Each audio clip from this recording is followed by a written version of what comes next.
Hi friends, இன்றைக்கி நம்ம சுறாக்குட்டி தொக்கு எப்படி செய்யணும்னு பார்ப்போம். மீனை வந்து நல்லா கழுவி எடுத்துருங்க. நல்லா மஞ்சப்பொடி போட்டு நல்லா கழுவி எடுத்துருக்கீங்க பாருங்கள்.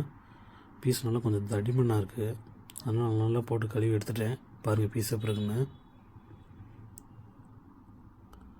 நல்லா போட்டு நல்லா நீட்டாக கழுவி எடுத்துங்க.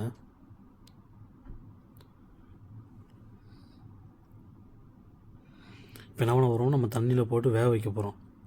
பாருங்கள் நான் நல்லா இப்படி வேக வச்சு எடுத்துருக்கேன்னு. இந்த மாதிரி சும்மா ஒரு 2 கொதி வர அளவுக்கு வேக வச்சு எடுத்துக்கோங்க. ரொம்ப வேக வைக்க வேணாம், ரொம்ப வேக வச்சுன்னு இதாயிரும். ஒரு 2 கொதி வந்தோட வேக வச்சு எடுத்ததுக்கப்புறம் ஆஃப் பண்ணி எடுப்பேன்.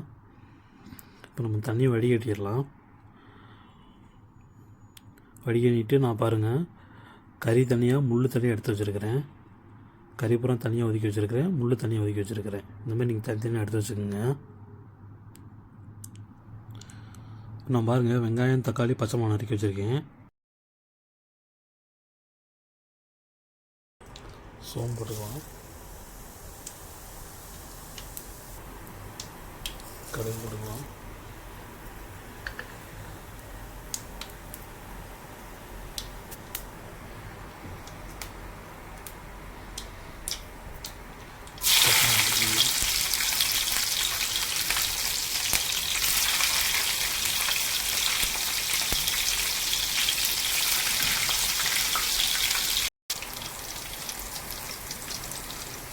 வெங்காயம் போட்டுங்க.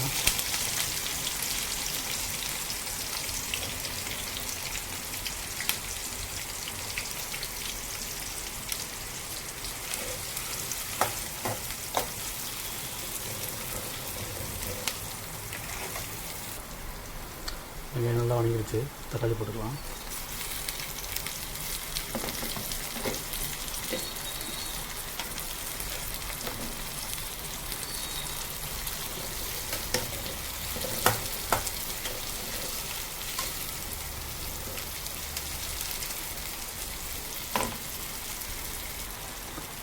தக்காளி நல்லா வணங்கிடுச்சு பாருங்கள். இஞ்சி பூண்டு பேஸ்ட் 1 ஸ்பூன் போட்டுக்கலாம்.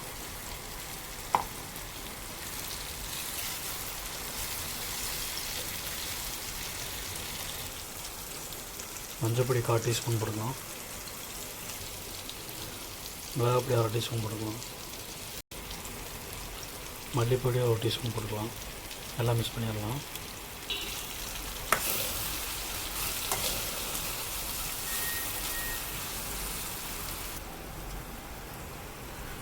கொஞ்சமாக தண்ணி ஊற்றிக்கோங்க. சால்ட் தேவையான அளவு போட்டுக்கோங்க. பாருங்கள் சாந்து எப்படி இருக்குங்க.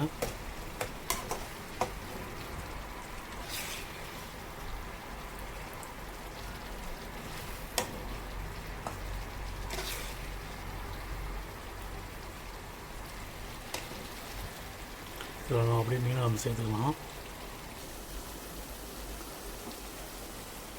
சுறா மீன் பொரிச்சு வேக வச்சு எடுத்துக்கிட்டிங்களா, அதை நம்ம சேர்த்துடலாம்.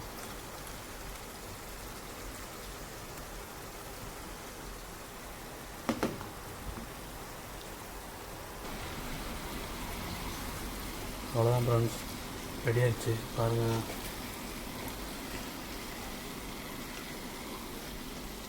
சுறாக்குட்டி தொக்கு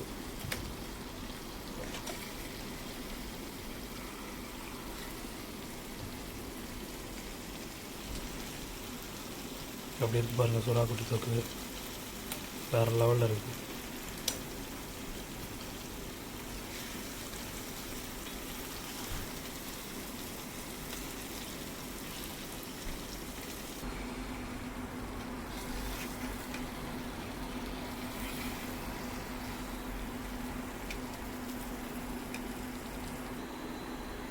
புட்டு ரெடி ஆகிட்டு இருக்குது பாருங்கள்.